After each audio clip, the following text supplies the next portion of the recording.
তৃতীয়ত, judicial administration training ইনস্টিটিউটের পরিচালনা পর্ষদের প্রতি আমার অনুরোধ, ন্যাশনাল জুডিশিয়াল একাডেমি প্রতিষ্ঠার লক্ষ্যে এখন থেকেই সুপরিকল্পিত উদ্যোগ গ্রহণ করে প্রয়োজনীয় পরিকল্পনা ও প্রস্তাবনা প্রণয়ন করুন। বর্তমান প্রশিক্ষণ মডিউলগুলোকে সময় উপযোগী ও আধুনিকায়ন করতে হবে। তাত্ত্বিক লেকচারের উপর অতিরিক্ত নির্ভরশীলতা কমিয়ে আনতে হবে।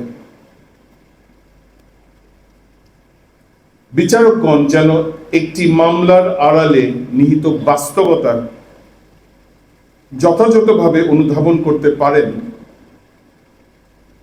বিচার্য বিষয়সমূহকে সুস্পষ্টভাবে পৃথক ও চিহ্নিত করতে সক্ষম হন, প্রমাণ ও আইনের মধ্যে যুক্তিসঙ্গত সেতুবন্ধন রচনা করার দক্ষতা অর্জন করেন এবং প্রাসঙ্গিক সাক্ষ্যসমূহ যথাযথভাবে মূল্যায়ন করতে পারেন, সে লক্ষ্যে কার্যকর, বাস্তব ভিত্তিক ও সময় উপযোগী প্রশিক্ষণ পদ্ধতি অনুসন্ধান ও প্রণয়ন করা আবশ্যক। দেশের বরেণ্য আইনজীবী, আইনের প্রথিতযশা শিক্ষক এবং পারিপার্শ্বিক ও আন্তঃবিষয়ক জ্ঞান সম্পন্ন বিশেষজ্ঞদের প্রশিক্ষণ কার্যক্রমে সক্রিয়ভাবে সম্পৃক্ত করা অপরিহার্য।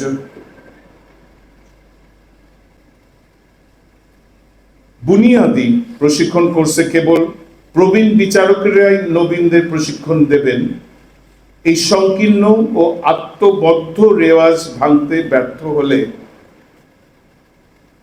শেষ পর্যন্ত এর নেতিবাচক পরিণতি আপনাদের নিজেদেরই বহন করতে হবে। একইভাবে জুডিশিয়াল সার্ভিস কমিশনের প্রতি আমার অনুরোধ, নিয়োগ পরীক্ষার সিলেবাসের কাঠামোগত দুর্বলতা সুপরিসরে পর্যালোচনা করা হোক। বিদ্যমান 1000 নম্বরের মধ্যে কোন কোন বিষয়ে একজন বিচারকের মেধা, কোন বিষয়ে একজন বিচারকের মেধা, মনন ও বিচারবোধ মূল্যায়নের ক্ষেত্রে বাস্তবিক অর্থে অনাবশ্যক তা চিহ্নিত করা জরুরি।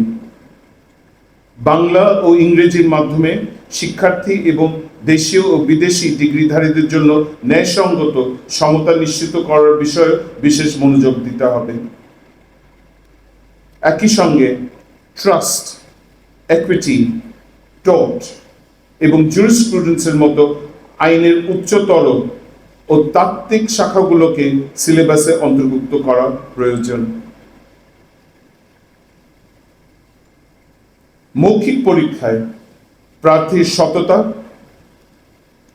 বিশ্লেষণ ক্ষমতা, বিচক্ষণতা ও ব্যক্তিত্ব যথাযথভাবে যাচাইয়ের জন্য সুস্পষ্ট ও বস্তুনিষ্ঠ মানদণ্ড প্রণয়ন করতে হবে। যে কোনো মূল্যে নিয়োগ প্রক্রিয়ায়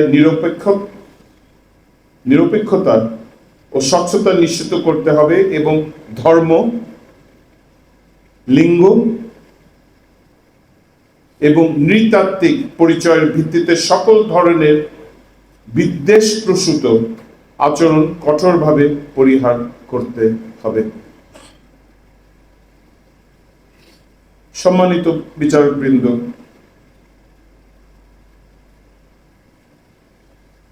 জেলা আদালতের বিচারকগণের পদোন্নতি এখনো মূলত ব্যাচ ভিত্তিক বিবেচনায় পরিচালিত হয়।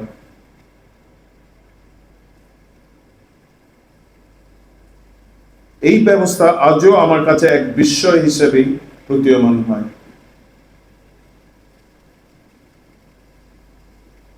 বহু বছর পূর্বে নিয়োগ পরীক্ষায় অর্জিত নম্বরই যেন পুরো কর্মজীবনের প্রধান নিয়ামক হিসেবে ব্যবহৃত হচ্ছে।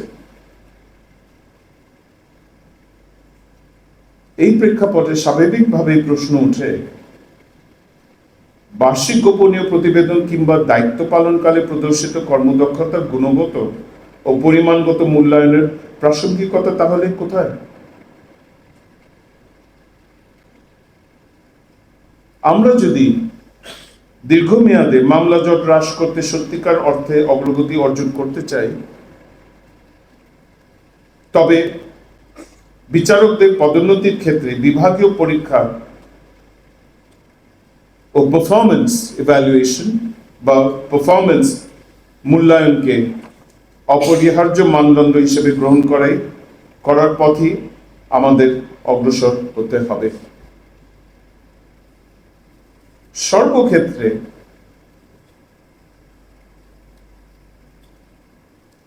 মেধাভিত্তিক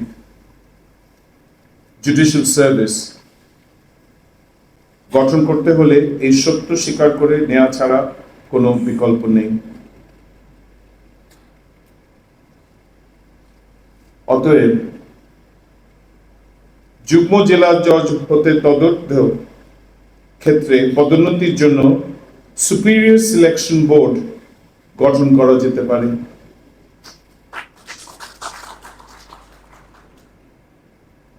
এর মাধ্যমে প্রতিষ্ঠান প্রধান হিসেবে জেলা জজ ও চিফ জুডিশিয়াল ম্যাজিস্ট্রেট নিয়োগের উদ্দেশ্যে একটি ফিট লিস্ট প্রণয়নের দীর্ঘদিনের আকাঙ্ক্ষা বাস্তবায়ন সহজতর হবে।